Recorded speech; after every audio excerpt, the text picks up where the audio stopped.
Shane, who is going to join us on the Morihu channel as an interviewer. Get me kia koe ewa. I'll just let you explain to the Morihu who you are. Tēnā koe, Rick. Kia ora te whānau. My name is Pere Nararirunui, otherwise known as Gordy, Honourable Member of Te Reo Te Arepa.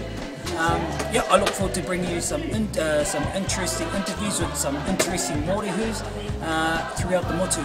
Just here down at Tuahiwi, awesome hui. The Mōrihu down here, tūturu as, and I want to really mihi to Te Omeka, Rino Tirikatene and their whānau for putting on a great weekend for all the Mōrihu here. So look forward to bringing you more interviews throughout the motu. Nō piki te oro kia tātou katoa. Bye.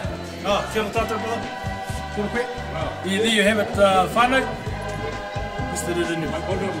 Ka kite ana.